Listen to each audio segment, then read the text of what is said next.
Mr. Speaker, at 6:31 this morning, 90-year-old Margaret Keenan from Enniskillen, who lives in Coventry, became the first person in the world to receive a clinically authorised vaccine for COVID-19.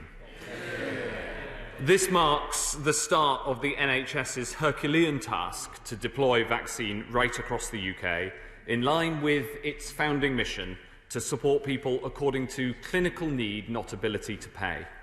And this simple act of vaccination is a tribute to scientific endeavour, to human ingenuity, and to the hard work of so many people.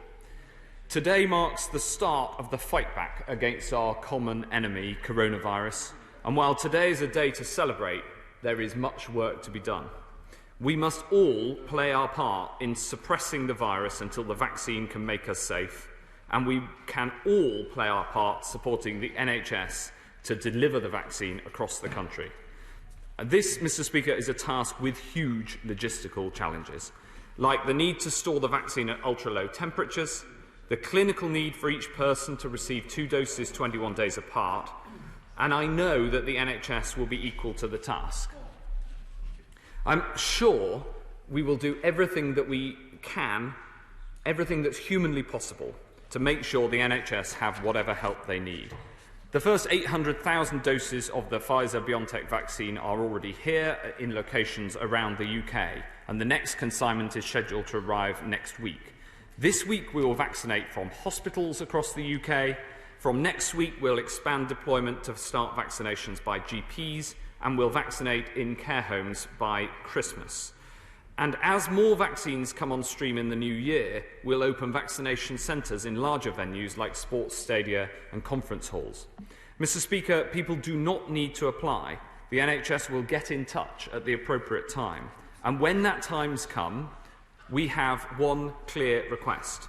Please step forward for your country.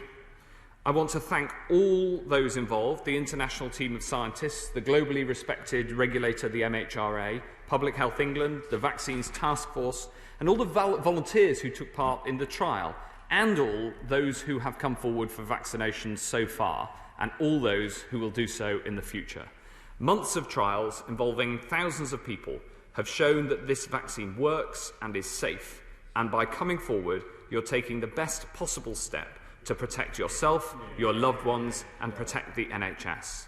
Mr. Speaker, help is on its way, and the end is in sight, not just of this terrible pandemic, but of the onerous restrictions that have made this year so hard for so many.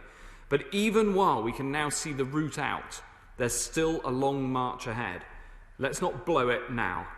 There are worrying signs of the virus growing in some parts of the country, including parts of Essex, London and Kent. And over the coming weeks and months, we must all keep following the rules to keep people safe and make sure we can get through this safely together.